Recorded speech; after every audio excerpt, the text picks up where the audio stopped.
Good morning, Cincinnati, and welcome into the Cincy Light Studios for another winning edition of the Bearcat Brunch, brought to you by our excellent partners at Royal Links Golf Tours. Have you always wanted to play golf at St. Andrews? Have you ever enjoyed that perfect pint of Guinness in Ireland? Well, now you can, thanks to Royal Links Golf Tours. They are a golf tour specialist, offering unforgettable golf experiences to Scotland, England, Ireland, and Wales. Their custom itineraries are more than golf trips. They are immersive cultural and country experiences that will surprise and delight you both on and off the course. Royal Links Golf Tours is owned by former Bearcat quarterback Hayden Moore and his partner, UC alum Jeff Bartholomew. So if you'd like to play St. Andrews or Ballybunion and have that perfect pint of Guinness, please visit their website, royallinksgolftours.com, or call them directly at 770-331-1525. And with that, we are back for an edition of the Bearcat Brunch that will be without my co-host Jeff for at least the time being. He was unfortunately called in to work. We do not know if he will be joining us. I imagine he will not. Aaron will be here as needed, which hopefully is not much after he did a rousing show of the aftermath last night. But good I'll do my morning, best. Aaron. What's up, man?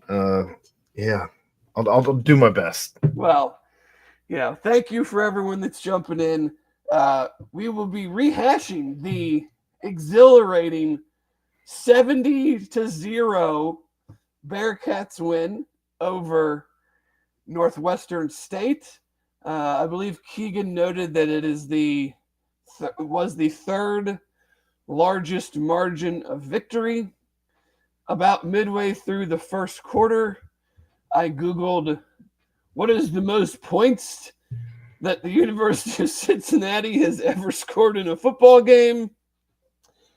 They scored 124 against Transylvania University. Wow. So the sick and sadistic part of me was wanting to see if Scott Satterfield had that in him.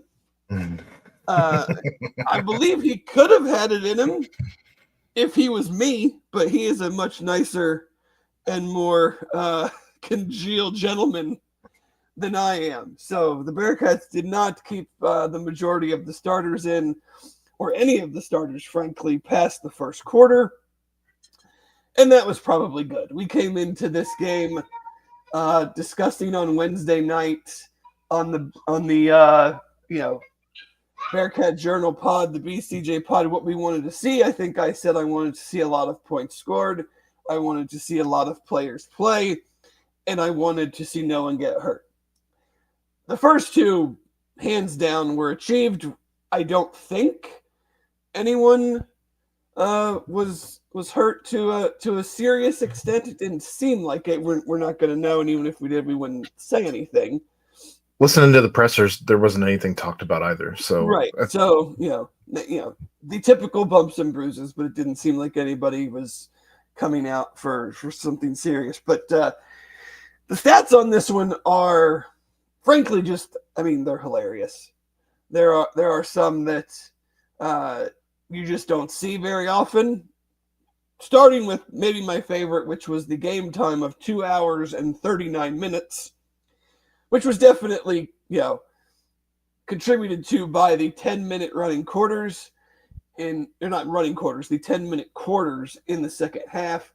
We were also not the only game that had 10-minute second half quarters. Mississippi State versus Alcorn State had that as well at a score of only 42-0, which was interesting. But right. Aaron correctly pointed out that Alcorn State is the team that Northwestern State defeated in week 1. So yeah, that is some simpatico right there for those two squads. But you had a game time of 2 hours and 39 minutes. You had 85 players play. I don't know if that's a record, but it's got to be up there. The quarterbacks combined to go 21 for 23. for 362 yards and 7 touchdowns. 4 players, including 2 quarterbacks, averaged over 10 yards per carry. You had 12.3 yards per play, probably a UC record, if I had to guess.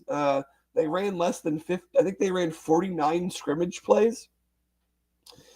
You had 15.7 yards per attempt, which is also probably a UC record. Northwestern State was 0 of 12 on third down. This one might be my second favorite stat outside of just the game time. The longest drive of the game for UC was 3 minutes and 41 seconds. Oh my gosh. We've talked a lot about not having the 8, 10, 12 play drives. Well, yesterday was we got them all in one game. So hopefully it's not the outlier. But yes, longest drive, 3 minutes, 41 seconds. Well, I'll pause you real quick there. They actually had their time of possession doubled by Northwestern State. Still 20 to 40. Only possessing the ball for 20 minutes a game. But they happen to score 10 touchdowns in this 20 minutes. Crazy. Let's see here. Other funny stats. Available yards gained 11% to 85%. Stop rate 12% to 92%. I'll put up the game on paper graph here in a minute because it's also pretty funny that it's definitely the first time I've ever seen where one side is completely purple and outside of one stat, the other side is completely green. But the funny ones from that, EPA per play, so expected points per play, 0.82, 99th percentile. So basically, every time UC ran a play, they almost scored a point. It's a wild stat. 1.22 EPA per drop back, obviously also 99th percentile. So every time they dropped back to throw a pass, it basically equaled 1.25 points. So I'll throw this thing up just so everybody can get a look at it here. Scroll down here. We got to talk to Walt Stewart. That defensive run stuff rate, being in the white there, we gotta clean that up. but I mean everything. Success rate 69%, nice. EPA per rush, so half a point basically every time they ran the ball. Explosive play rate, third down success rate. I mean, I don't know how many third downs do they have? It didn't seem.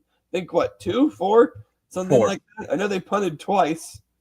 2 of 4. So, and then you get over here, you get into some of the available yardage, you get over into the havoc and stop rate.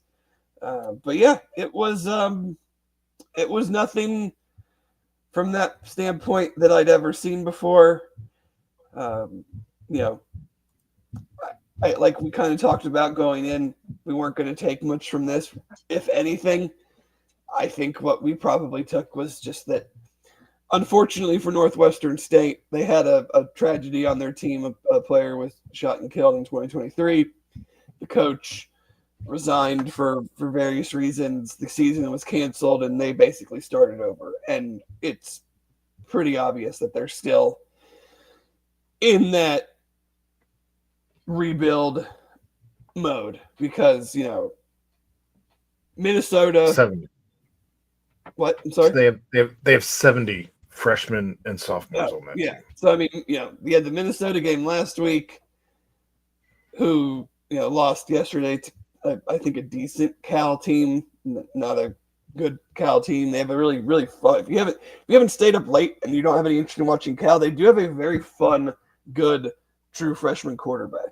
But yeah, you have 66-0 last week, 70-0 this week. It's just not a competitive situation, unfortunately. But defensively, 33 defensive players recorded a stat. Cameron Neal, leading tackler, 5 tackles. Ben Blevins, second leading tackler with 4 tackles. Like I said, tons of players played, tons of players did fun things. Offensively, I think the biggest thing that jumped out, I don't know about what you guys, I didn't get a chance to listen to you guys last night. I don't know what you guys talked about. Offensively, the biggest thing that jumped out to me just watching the game was like, especially Sorsby in the first quarter, like he could have stood back there, I mean, as long as he wanted before throwing the ball. Probably. Outside of the one play where the end kind of crashed down and he ran, and it just brought back memories of like the Water Boy, where it's like this is the part where they drop the ball and then pick it up and run it in for a touchdown. Like he was making guys miss on the run, where I was just like, oh man. But I mean, the time back to throw the ball, guys just being wide open. Tyree Walker had some very funny runs where it felt like he was expecting to get tackled, and then he realized like they're actually not tackling me, so I should keep running. was laugh inducing. I mean, I say all this, I'm not trying to make fun. I mean, I appreciate anybody that goes out there and does what needs to be done to compete in football. I would never do it. I could never do it. But I mean, just some of the moments specific to the game and the way that it was played were, it's just not a fair fight in that situation. I mean, I don't know there's a whole mess of FCS teams. It's hard to put your finger on potentially how many of them are in worse shape than the Northwestern State Demons. It just, good luck to them for the rest of the year. Hopefully they're done playing these types of games. Yeah. And can play some conference, get in their conference and hopefully win some games and build some momentum for that program. But, I know a lot of people don't like playing these games. I don't love playing these games. Certainly don't love playing these games in week 3. I'm not sure. Things just happen. But at the same time, like I don't want to see them go away because I like guys getting the opportunity to play football. And if you just say don't play FCS games anymore, well then there won't be FCS programs around because they're not going to have enough money just playing their conference games. And it's, in the perfect world, sure. You don't care about that, and you just worry about you, and you are able to schedule all like budgeted programs. But, I love football. I don't want guys to not be able to play football. If you see playing Northwestern State and Minnesota playing them and giving them whatever they gave them to play allows them to continue to play, then I'm okay with it for one Saturday a year. It's just unfortunate that the golf and the UC is not even close to where the premier programs are in the country when it comes to budget and finances and things of that nature. So it just shows you that how big how widespread the discrepancy is between the power programs and some FCS programs. But, they're going to fund their entire, not just football, probably their entire athletic department budget is probably funded this year off of those 2 games. Right. It also gives some of those players an opportunity to showcase themselves in front of, especially in the transfer portal era, the NIL era, that gives them an opportunity to showcase themselves in front of these big programs. So, obviously, Jeff Caldwell from a program that's technically way smaller than Northwestern State. I mean, you're talking NAIA. Yeah. That's FCS D2, D3, then NAIA.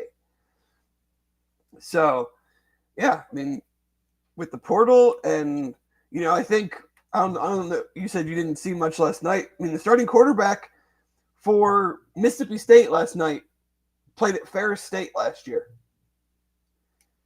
Won the Ferris? won the D2 national championship and transferred to Mississippi State, and then their starter was hurt, and he played, and he ripped it up.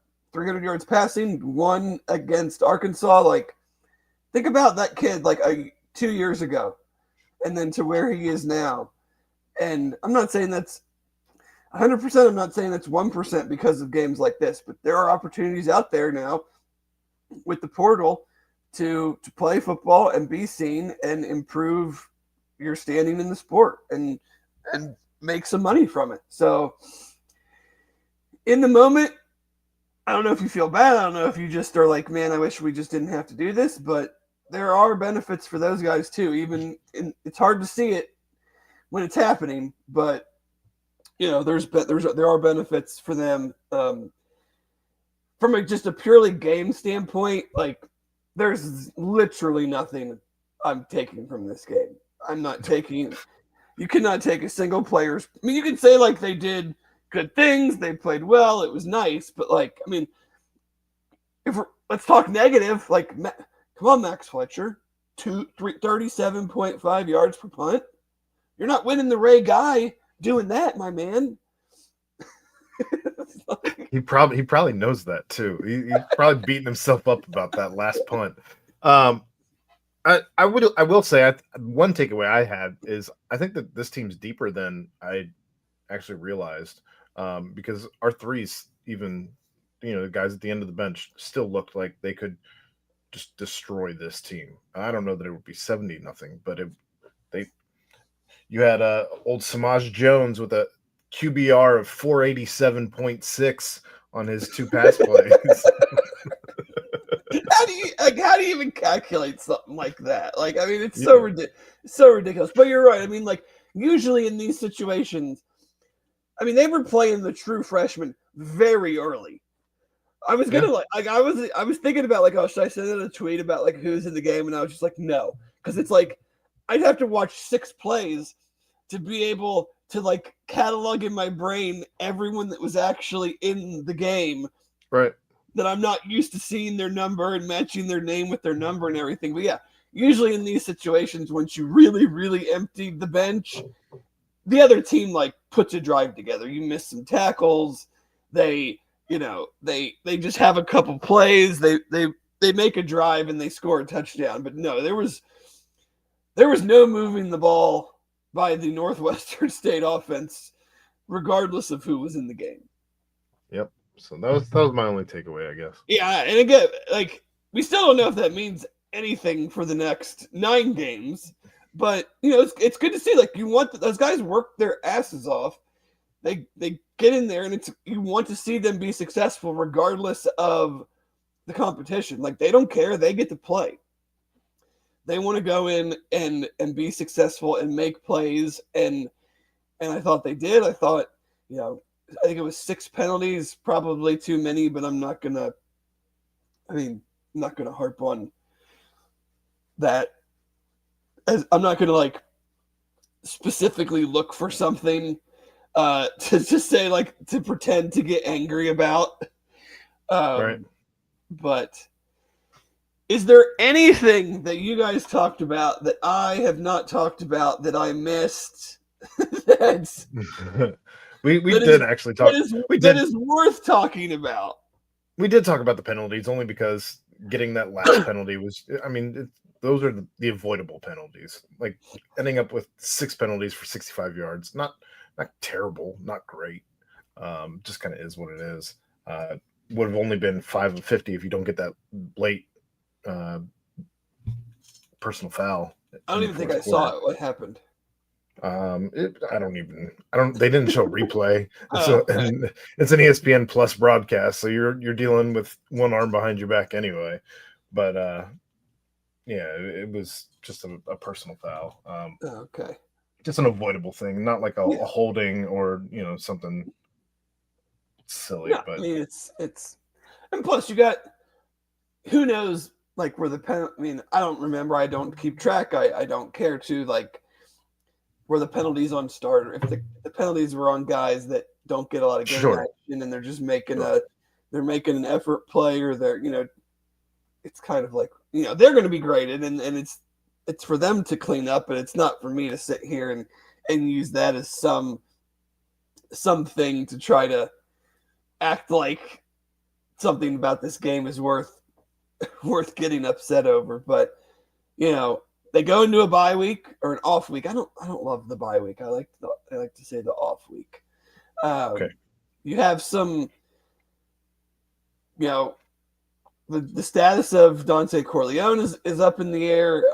I wouldn't read a ton into like he was on the scooter with his foot elevated. I mean, if he's got some sort of foot, ankle, calf type thing, and he's a big guy, you probably want to not have the weight on it. So it's I can just imagine. it's just a speed of recovery type thing. Maybe he misses several weeks. I have no idea, but seeing him on the scooter does not tell me that it's like more serious than I thought or whatever. Just because that's just standard practice. I mean, anymore you guys have foot ankle things, they put them in boots almost immediately anymore. So just to take that pressure, to take that off of the lower extremity. So hopefully he's able to rest up over the next 2 weeks. I mean, he's basically going to have like almost a month. I mean, he hardly played in the Bowling Green game. Then he didn't play any of this week. He's not going he's going to have a lot of time to recover here. So hopefully he's able to be back against Kansas, because I mean, we talked about after the Bowling Green game, there was noticeable significant drop off in the upfront pressure from in that game specifically. But and then it didn't. Is there anybody else that were kind of like Dingle didn't play, but it's right. Dingle didn't play. I don't know. I never heard. Well, Satterfield forgot he was even on the injury report, so I don't expect that to be What's up, Matty anything. Ron? I don't expect that to be anything about anything. I think it's just he was. It was probably like, you got nicked up in practice this week. Right. We're playing Northwestern State. You were gonna play like 9 snaps anyway, so there is no reason to play those 9 snaps. Is maybe what don't bother dressing. Yeah, is maybe what the thought process was. So you're gonna have a loaded squad. I understand that, Ron. I got into that. If you just jumped on, please go back and listen. I get your sentiment, but I also, I said it funds these kids. I like seeing kids get the chance to play football. We have guys that came up from very low levels, like Jeff Caldwell at the NAIA level. If you don't schedule these games, then those programs don't have football teams. And in the ideal world, maybe this is not a thing, but right now I don't have a problem with it. I like them more if you want to use it as like the tune-up game. Week 1, that's a different story. That's typically when UC has played these games. They're not like SoCon Saturday in the SEC when they put the Southern Conference game in November, the week before their big rivalry game, as their tune-up, rest your guys in the middle of towards the end of the SEC schedule. But sometimes the schedule does not allow for you to put it exactly how you want. So, but yes, you do not learn anything from a win like this. But get some rest. Get ready for Kansas. I don't know. I don't even know. I should know this. I should look ahead.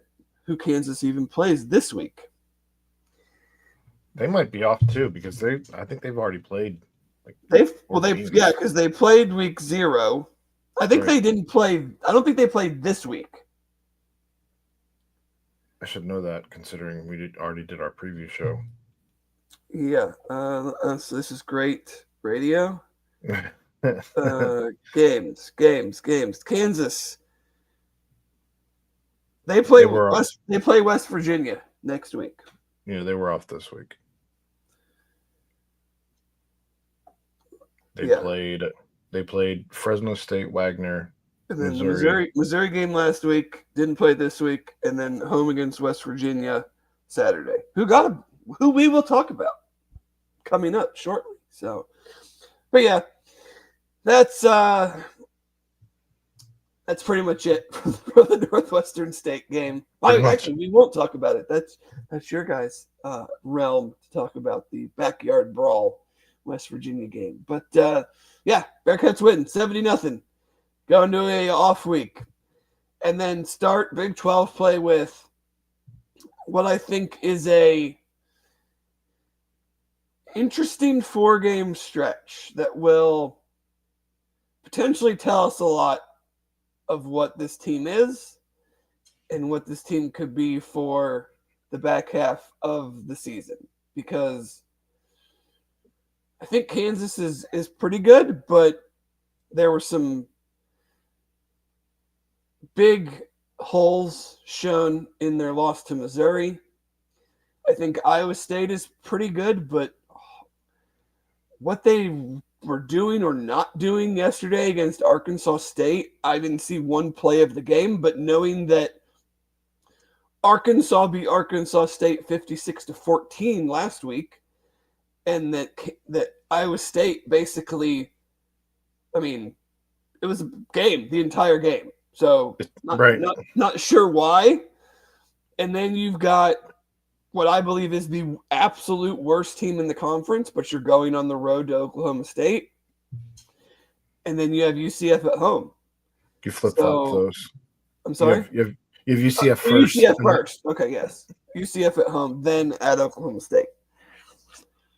You know, how those 4 games shake out will be very interesting, and will tell us a lot, I feel like, because the back half of the schedule looks pretty daunting. There's some teams playing, especially Arizona playing right now. I feel like a lot better than maybe people expected coming into the season.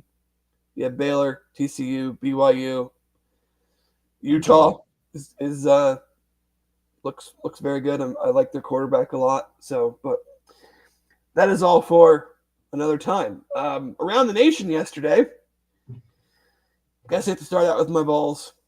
Disappointing loss. Feel like they not feel like they gave it away. Went up 4 or went up 5. Had the chance to pretty much put it away, and Josh Heupel did his best Zach Taylor impression of playing for the field goal and making the field. This year, though, they made the field goal, unlike the Bengals last year. It felt like every time Zach played for the field goal, Evan McPherson missed it. But yeah, got a turnover and then got real damn conservative. Went up 8. Georgia comes down. All credit to them. I mean, the throw and catch on 4th and whatever it was for the touchdown was real impressive. They tie it. Tennessee goes down. College kicker's going to college kick.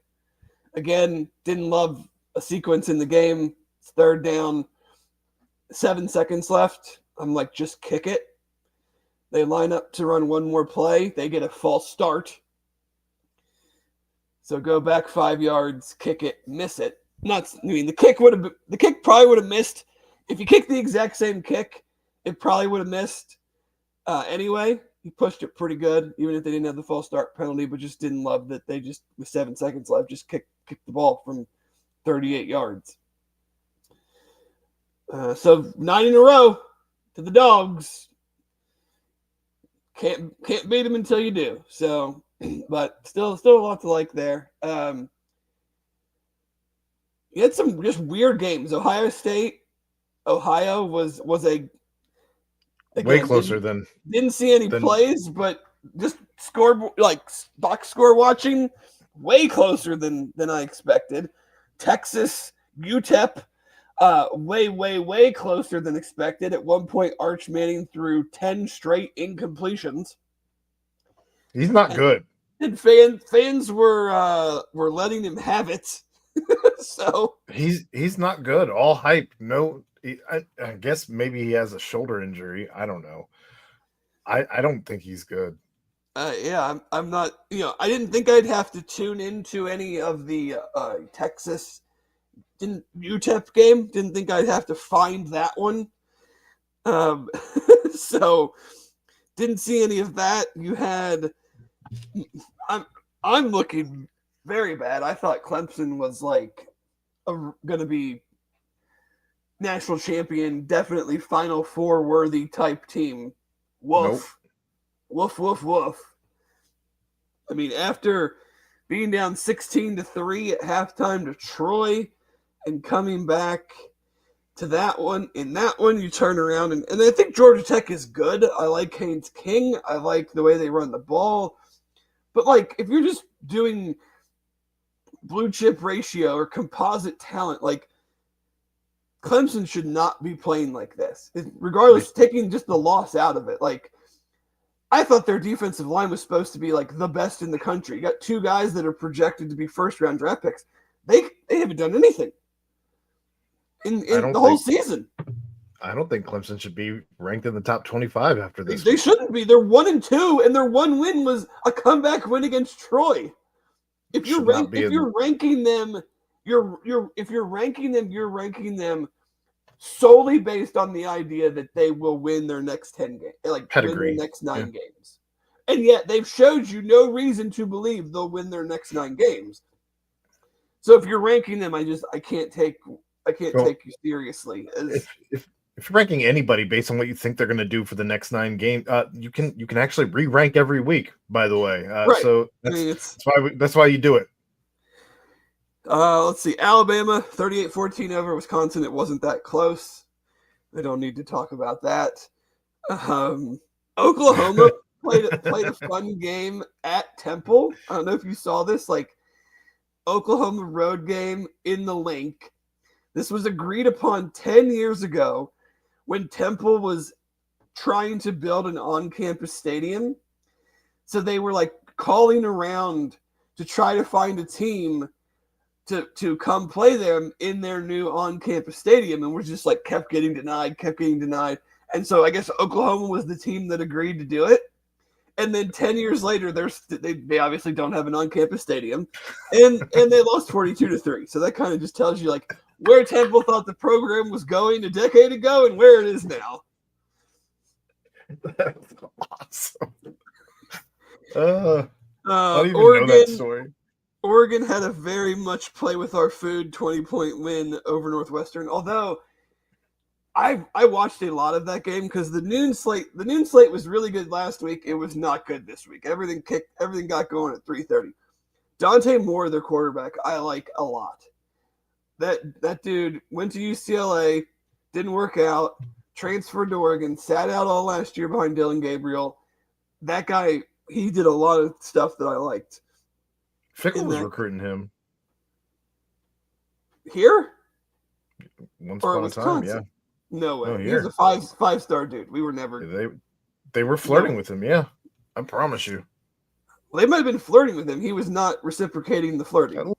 I'm just saying they were trying to recruit him. Yes. Send him a letter, maybe. I don't know. Let's see. I won't touch on any Big 12 games. Miami, Florida, 49-12 over the darling South Florida. It does not diminish what South Florida's done or what they can be moving forward. I still think them and Tulane are probably the odds-on favorites to take. And the American itself, I mean, we've made fun of the American a lot over the years. It's a very exciting, fun conference this year. There were 4, 5, 6 very fun teams to just watch play football. So that should be a fun conference race as the season unfolds. But Miami just offensive and defensive lines. I mean, they've got multiple high round draft picks on both units. It just became like you can only go up against dudes like that, and not counting Boise. I'm just saying like Florida and then Miami, and Miami is significantly better than Florida, who they play next week actually. So, hey, didn't like seeing it. Wish it would have been closer, but not really surprised at all there. Bowling Green, shout out to the Falcons. Home dogs against Liberty and get the win. Eddie George has got the Falcons going. Maybe a sneaky MAC contender team. I looked it up, Dave. Dante Moore officially visited UC on November 6th, Really? 2021. I knew it. That piece of history is nowhere in my brain. I remember. I had no clue that was a thing. Yep. Let's see what other games here were good that I caught. We mentioned a little bit earlier the Mississippi Arkansas game in context of these games that get played against lower level teams. Mississippi wins 41-35 shootout game. Quarterback was playing at Division II Ferris State last year. Comes in, starts for injured Austin Simmons, 300 yards passing. Has a good game and gets them a win and keeps them in a great position moving forward. Probably the game of the day, Texas A&M at Notre Dame. Awesome fun. I mean, just hate it for Marcus. He's got to get some stuff fixed on defense. I think it's too early to say, and I don't follow Notre Dame enough to draw a straight line to Al Golden. But I was wondering the same thing. Yeah. Through two games, the Miami game and the Texas A&M game. I mean, these are really good teams you're playing, but the defense looks nothing like it did last year. They've lost a lot of good players too, but they brought a lot of good players back as well. I mean, they're busting coverages, they're missing tackles. Again, is that because Al Golden isn't there? I don't know. I mean, that would be a homeristic Bengals fan thing to draw a line to, but they don't look anything like they did last year. That's for sure, defensively. No.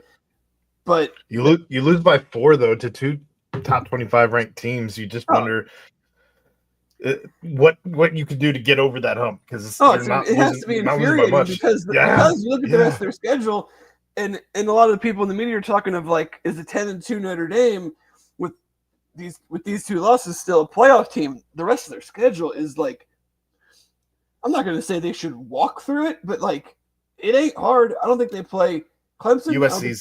USC's the only school that I'm looking at. They don't play Clemson. They don't play Georgia Tech. They don't play Florida State. Maybe NC State. Maybe. Yeah, maybe. I mean, NC State is just a perennial 8-4 team, so it's who knows? But I mean, that game back and forth, dudes making plays left and right for both teams, and then you score a touchdown late in the game, and your freaking your holder just flat drops the damn ball. Ugh. Drops the ball to go up 7, and you're up 6. A&M comes down. The end of the game from A&M, I was like, what are you guys doing? It was the most discombobulated play call. The quarterback's just running around, and then on 4th and whatever it was, he just tosses one up to their blocking tight end, who has, I think, I saw maybe 21 career receptions, and dude just catches it on 4th in the game. And they make the extra point and win by 1. And it's you let them go the whole length of the field, and then you bowed up and you cover everybody you're supposed to cover. You're getting pressure on the quarterback, and he has to just pretty much do a Hail. I mean, it's a Hail Mary. He's just praying. He throws it up. It's single coverage. There's nobody else over there. He's like, this is the only guy I can throw it to right now. And Buddy comes down with it. So was a wild finish to a very fun game. LSU, Florida, Brian Kelly got absolutely trucked. Loved that. If you haven't seen that, please get on your socials and go get a laugh from that one. Just absolutely destroyed. Couldn't happen to a better guy. And then TJ Lagway, who I feel like is a good quarterback, throws 5 interceptions and is doing everything in his power to get Billy Napier fired. I mean, he threw one, his fourth. He even threw one after this one into triple coverage. Like, it was one of the most egregious interceptions I've ever seen. Like, at no point of the route of the entire play would anyone look at this play and go, that's the guy you should be throwing the ball to. And he overthrew. Guy's running like a post, not a deep post, but a post. The guy covering him is like a step behind. The safety over the top who ends up intercepting the ball is already like 2 yards over the top. Like, he catches it like he's running in the outfield to like catch a ball in the gap. And then the other safety is coming over from the other angle to intercept it / knock the piss out of the receiver if he somehow catches it. And I'm just like, what are we doing? And then after that, he throws another one. So was not a good game for the Gators. They turn around and this is their next 3, Aaron. I don't know if you know this. Their next 3 games are Miami, Texas, and Texas A&M. Oh, okay. No big deal. Like, I mean, imagine you're the quarterback and you lose to South Florida. You go to LSU and only lose by 10, and one of the interceptions is a pick 6. Like, your defense, you gave LSU 4 extra possessions plus a pick 6, and you only give up 20 points. And your quarterback throws 5 interceptions, and your reward for that is games against Miami, who might be the best team in the country right now, Texas, and Texas A&M. Have fun with that. Vanderbilt is for real. They did knock out Lenore Sellers, but 31-7 at South Carolina. Did you see the? Of course I did. Okay. Of course I did. Okay. Theo Vaughn and Diego Pavia's mom apparently going out on a date. God, I love college football. College football, man. You got Diego Pavia's mom going. Apparently, he's setting her up with. He said with Theo Vaughn. He said, "I like being his friend. I don't want to be his stepdad." He said Theo Vaughn on the sideline said he always wanted to date a nurse. Then, like, college football, it's just the best. Then I don't know if you saw this one, in the Ole Miss Arkansas game, someone threw a basketball on the field, and the ref got it and tossed it over to the sideline, where Lane Kiffin makes a basket for the ball to go through. like in what other sport? And of course it was Lane. Like, Yeah. Any other coach would be like, this is just, they'd be, irate or whatever. But Vandy 3-0 rolls South Carolina in Williams-Brice Stadium. Gotta watch out for the doors. Are they playing Alabama this year? Probably not. If they played them last year, they're not in the same, no, they are actually. They do. They have a super weird schedule. You played a league game, now you play Georgia State, then Utah State, then Alabama. That's a weird layout of a schedule there. But yeah, two games to get ready to extend that winning streak against Alabama. Alabama's got to be nervous already. Tulane beats Duke, the Darian Mensah Bowl. Darian Mensah, quarterback from Tulane, gets the highest, sounds like what was the highest NIL deal last year to go to Duke. Tulane wins 34-27. They do not play USF in the regular season. That would be a pretty fun conference championship game, assuming, like I said, the Americans got Memphis is playing good. Navy, North Texas beat the brakes off of Washington State. They've got a fun offense. So some actually watchable football in the American, unlike when we were there. Maybe it was just unwatchable because UC beat the crap out of everybody else, but the conference definitely feels like it's got, a middle ground now, that it's not just like one or two teams each year and then everybody else is dog baby. Tulane's got BYU's quarterback from last season, though, because he left BYU after that ridiculousness, and then he goes and walks on to Tulane, which shows that the transfer portal is just made up. Yes, it is. It's completely made up. You can actually do whatever you want. Yeah. I still have never really heard, like, even as a walk-on, how you can do that. Because, like, what keeps dudes from being, like, I'll just, like, figuring out a way to, like, some mega boosters, like, I'll just figure out a way to pay your tuition and you can come walk on here. Even as a walk on, you can get NIL. So I don't know. No, but I mean, like, so that you can just get away from the, like, whole, like, actually having to transfer. You can just play right, even if the transfer window is closed, I can just come on as a walk on. That's exactly what he did. Yeah, I mean, still nobody said how that works. I don't know, but now there's precedent.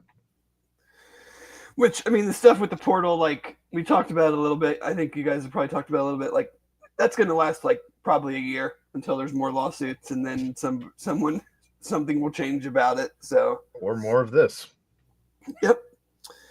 Let's see. Is there any other game? Everything else was late night, and I did not watch any of them. Akron scored points. Congrats, Akron.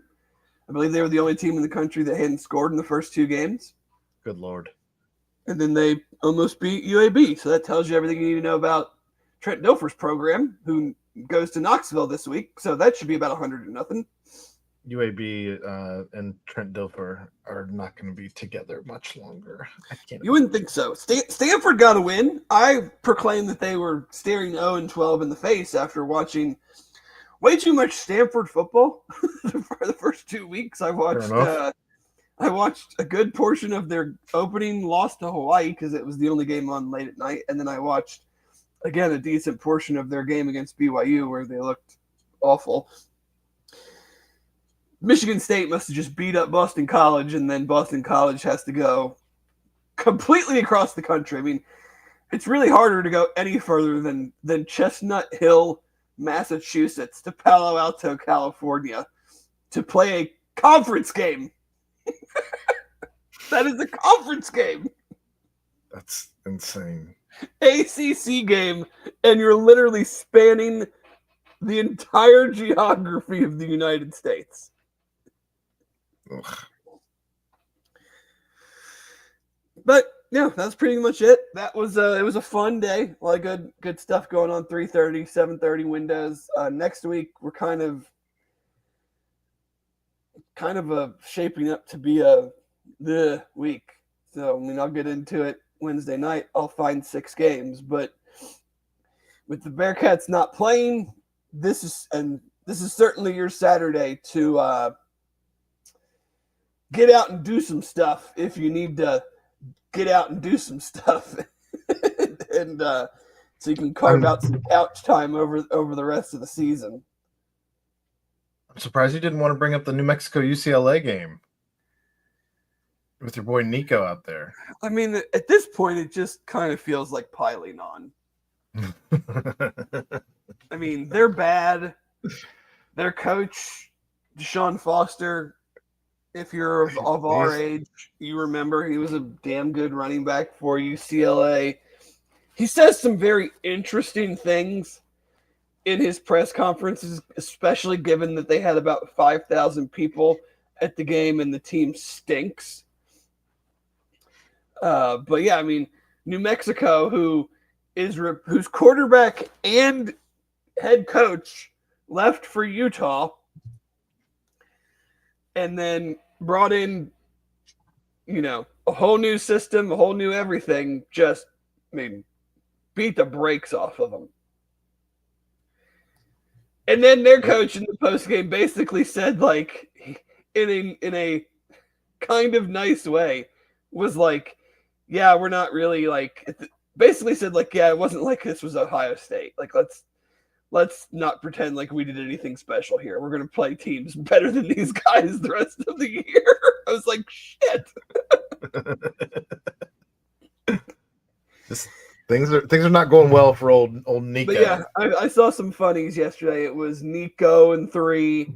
I'm having regrets. Regrets. I'm a Malavila or whatever the hell it is. It was like I'm having regrets on game day. So, but yeah, we'll wrap this up real quick. This is usually Jeff's segment, so he surprised me this morning with the Bearcats in the NFL. I know that Trey Tucker had a nice touchdown catch. Yep. Last week, Alec Pierce, I think, only had one catch, but it was a very nice one on the highlight reel. Yep. We'll see about this Colts offense today. I think that it was the Dolphins are woof, and not like this Daniel Jones is like the dude all of a sudden. Colts Broncos today will tell us a lot more about Colts offense than last week did. Agreed. Who else? Travis didn't. I don't think he caught a touchdown in the Chargers game, right?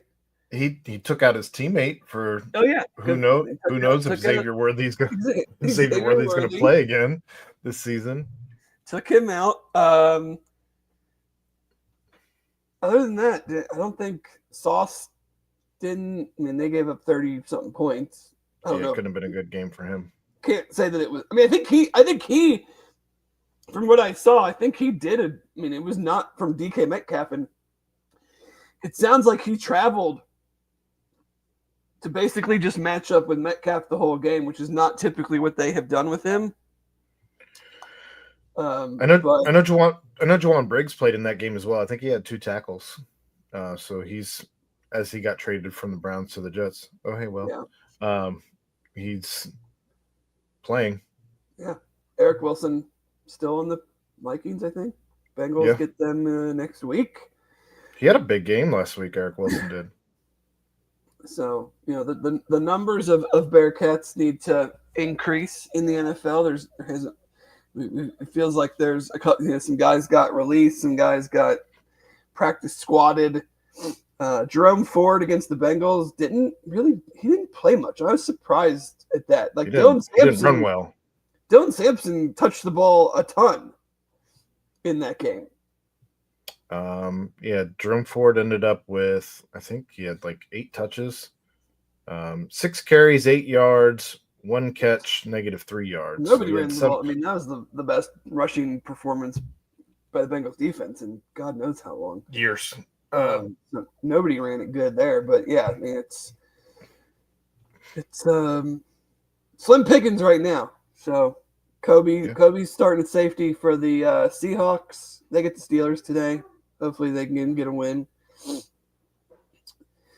But that's going to wrap it up. There will not be a brunch next week. Both Jeff and I will be out, and with no UC game, and what at least on the surface, looking ahead, feels like a very light rest of the college football slate when it comes to games worth talking about. We are going to give your ears and eyes a 1-week break, and we will be back better than ever after the Kansas game. So with that, 2 weeks. I want to thank Aaron for pinch hitting this morning. I want to thank everybody that always joins in with us. Always great to have you. Thank you for the support. Thanks to Royal Links Golf Tours. Thanks to Cincy Light. And we will see you guys in a couple weeks, I guess. So everybody have a great Sunday and go Bearcats.